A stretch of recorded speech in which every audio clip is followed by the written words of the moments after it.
이 새벽에 주 앞에 나오신 분들을 진심으로 환영합니다. 찬송가 20장입니다. 찬송가 20장.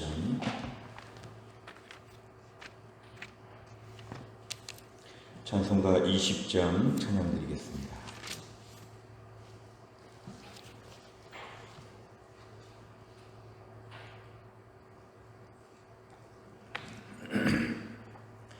찬송가 20장입니다. 큰 영광 중에 계신 주 나 찬송합니다.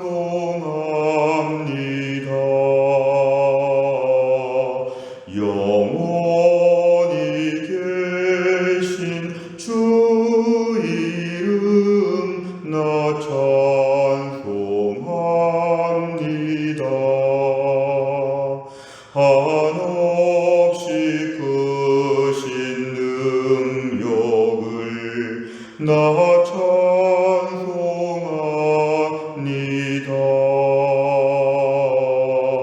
참되고 미쁜 그 언약 나 찬송합니다.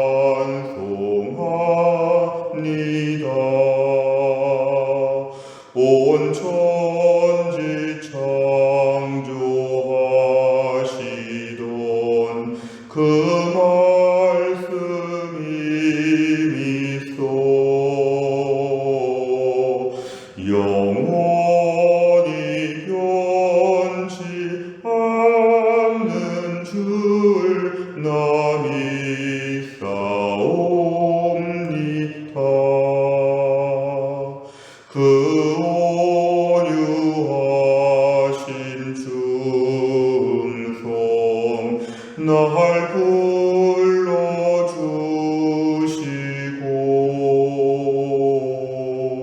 그 품에 품어 주시니 나 찬송합니다.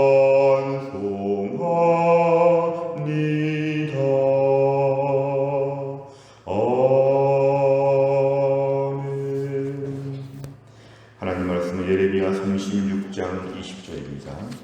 예레미야 36장 20절, 페이지로는 1112페이지에 있습니다. 구약성경 1112페이지, 예레미야 36장 20절부터 26절까지의 말씀. 예레미야 36장 20절부터 26절의 말씀을 저와 열심히 교독하시겠습니다. 그들이 두루마리를 서기관 엘리사마의 방에 두고 뜰에 들어가 왕께 나아가서 이 모든 말을 왕의 귀에 아뢰니 왕이 여우디를 보내어 두루마리를 가져오게 하매 여우디가 서기관 엘리사마의 방에서 가져다가 왕과 왕의 곁에 선 모든 고관의 귀에 낭독하니 그때는 9째 달이라. 왕이 겨울 궁전에 앉았고 그 앞에는 불 피우는 화로가 있더라. 여우디가 서너 쪽을 낭독하면 왕이 칼로 그것을 연하여 베어 화로 불에 던져서 두루마리를 모두 태우었더라. 왕과 그의 신하들이 이 모든 말을 듣고도 두려워하거나 자기들의 옷을 찢지 아니하였고 엘라단과 들라야와 그마랴가 왕께 두루마리를 불사르지 말도록 아뢰어도 왕이 듣지 아니하였으며. 같이 읽습니다. 왕이 왕의 아들 여라무엘과 아스리엘의 아들 스라야와 압겔의 아들 셀레미야에게 명령하여 서기관 바룩과 선지자 예레미야를 잡으라 하였으나 여호와께서 그들을 숨기셨더라. 아멘.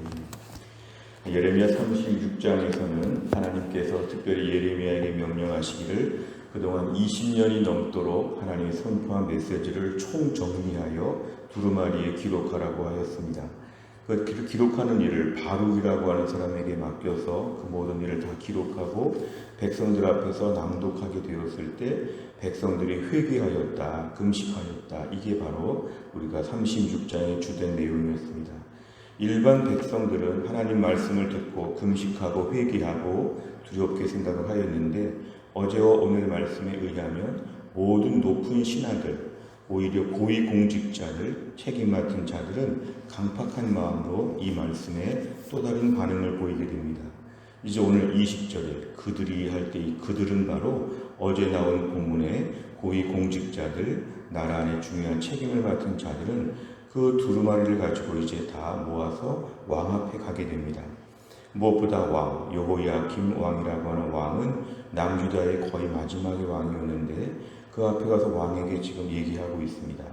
이게 진정한 어떤 믿음의 반응이라기보다는 이런 동향이 있다는 것을 왕에게 보고하고 또 원어적인 의미로는 고발하였다. 이렇게도 볼 수 있는 것이 오늘 20절 끝에 왕의 귀에 아뢰었다 이렇게 봅니다. 21절에 보니까 왕이 여우디라고 하는 사람을 보내가지고 두루마리를 하나님의 명령에 따라 바룩이 기록한 예레미야의 메시지를 담은 두루마리를 다 가져오게 했습니다. 21절 끝에 보니까 다시 한번 그것을 듣게 되었습니다. 이 동일한 말씀 앞에 백성들이 금식하고 회개하였는데 이 말을 다 들은 왕과 신하들의 반응이 오늘 본문에 소개가 됩니다. 23절 이하를 보니까 여우디라는 사람이 그 모든 두루마리의 내용들을 낭독하게 되었을 때 왕이 면도칼로 그것을 연하여 베었다. 이 면도칼은 원어적인 의미로 볼 때는 서기관의 칼이라고 하는데 하나님 말씀을 기록할 때 사용되는 도구 중에 하나였습니다. 문제는 하나님 말씀을 기록할 때 쓰는 도구로 하나님의 말씀을 다 칼로 베어서 난도질을 한 것이죠. 왜냐하면 이제 없앤다는 것입니다. 마치 막 종이를 찢는 것처럼 이제 두루마리를 다 이제 찢게 되었습니다. 그리고는 화롯불에다가 던져가지고 불태워버렸습니다. 조금 전까지만 해도 백성들에게 선포가 되고 능력이 있어서 모두 회개하고 마지막이라도 남유다 왕국이 뭔가 새로운 회복의 길을 걸을 수 있었던 그 말씀들을 태워서 없앴다는 게 중요합니다. 없앴다. 다시 듣고 싶지 않고 나도 듣기 싫고 다른 사람도 듣지 못하고 완전히 없애버리는 것입니다. 결국 이 말씀을 기록하라는 분은 하나님이었는데 하나님이 기록하도록 한 것을 왕의 권세로 불에 태워 없애버린 것입니다. 24절에 오늘 중요한 설명입니다. 오늘 주석 같은 설명은 24절입니다. 왕과 그의 신하들이 이 모든 말, 하나님 말씀을 듣고도 다 들은 다음에 이제 찢어서 불태워버렸다. 누구는 그 말씀을 듣고 회개하고 금식했는데 누구는 그 말씀을 듣고 찢어서 불에 태웠다. 극단적인 반응입니다. 25절에 보니까 몇몇 사람들은 양심이 있어서 엘라단, 델라야, 그마리아 이 세 사람은 두루마리 불태우면 안 됩니다. 왕한테 아무리 반대해도 왕은 듣지 않았다. 결국 이 마지막에 여호야김 왕이 얼마나 강팍했는지 이 태도를 저희가 알 수 있습니다. 그리고 왕의 결정은 26절에 보니까 사람들을 보내서 바룩과 선자 예레미야를 잡으라. 결국 이 말씀에 대하여 회개할 생각을 하지 않고 이 말씀을 누가 전했느냐, 이 말씀을 누가 기록했느냐, 그 사람들을 지금 다 잡으려고 사람을 체포조로 보내게 되었는데 여호와께서 그들을 숨기셨다. 결국 하나님께서 하나님의 종과 또 그 일을 같이 했던 사람을 하나님이 보호하셨다. 오늘 본문은 그렇게 말씀하고 있습니다. 내용 간절히 보시면 첫째, 여호야김 왕은 두루마리에 적힌 예언의 말씀을 듣고 어떻게 반응합니까? 23절에 보니까 면도칼로 그것을 다 베어버렸고 화롯불에 던져가지고 두루마리를 태워버렸다. 두 번째를 보면 여호야김 왕은 서기관 바룩과 선지자 예레미야를 어떻게 하라고 명령합니까? 26절에 보면은 잡으라, 체포하라, 나한테 붙잡아서 데리고 오라는 것인데 이것은 굉장한 탄압과 박해를 이야기합니다. 하나님 말씀이 선포되는 것을 막고 이 말씀을 많은 사람이 듣는 것을 방해하려고 이런 조치를 지금 취하는 것입니다. 결국 이 말씀은 하나님 말씀을 듣기 싫다. 나도 듣기 싫고 남들도 못 듣게 하자. 이게 오늘 왕의 조치였습니다. 세 번째를 보면 여호야김 왕과 신하들이 하나님의 말씀을 듣고도 두려워하지 않은 이유는 무엇입니까? 결국 이들은 겉으로는 믿음으로 사는 하나님이 다스리는 국가임을 인정하였지만 실제적으로는 하나님을 경외하지 않았다. 이 말씀을 하나님이 왜 주셨는지, 하나님이 어떻게 지시하셔서 이 말씀이 만들어졌는지 이런 것들을 다 무시하고 결국 말씀에 대하여서 듣기 싫다는 것이죠. 지금 바벨론의 군대로 말미암아 나라가 어려워지고 있을 때 이런 말씀들이 무슨 소용이 있느냐. 만약에 하나님이 말씀하셨다 그래도 듣기 싫은 것이죠. 하나님이 군대를 좀 보내주시든지 바벨론이 좀 도망가든지 뭔가 외적으로 그냥 저절로 잘 되면 좋은데 하나님이 자꾸 우리에게 잔소리하신다. 죄에 대해서 책망하는 말씀입니다. 특별히 오늘 말씀을 보면은 하나님께서 이 메시지의 내용은 앞에 3절의 말씀을 보면 모든 재난에 대하여 하나님이 선포하셨다. 하나님이 지금 재난을 내린다는 말을 하시니까 백성들은 두려워한 것인데 하나님이 재난을 내리신다고 하니까 왕과 신하들은 기분 나쁜 이야기입니다. 지금 하나님 위로해 주시고 우리를 좀 격려해 주시고 소망을 주셔야지 재난을 주신다는 것은 하나님 말씀이 아니다. 뭔가 듣기 싫은 것이죠. 결국 오랫동안 남유다 왕국 이스라엘 백성들 오랫동안 하나님을 믿어왔지만 실제적으로는 무신론자와 같은 강팍함이 있었습니다. 말씀과 무관한 이스라엘 백성들, 매우 어색한 표현인데요. 말씀과 무관한 이스라엘 백성들, 하나님 말씀을 들을 때에 그 말씀을 다 찢어서 불태워버리는 이 완악한 마음을 보면 얼마나 영적으로 강팍한지를 알 수 있습니다. 우리가 이 말씀을 듣고 정리하면 하나님 말씀에 대하여 두려운 마음으로 들을 수 있는 것, 이게 매우 필요합니다. 오늘 특별히 본문의 앞에 나와 있는 9절의 말씀 보면 모든 백성이 여호와 앞에서 금식을 선포한지라. 일반 백성들은 금식을 선포하며 회개하는데 오늘 본문의 23절 왕과 신하들은 오히려 불태우고 찢어버렸다는 것은 너무 대조가 됩니다.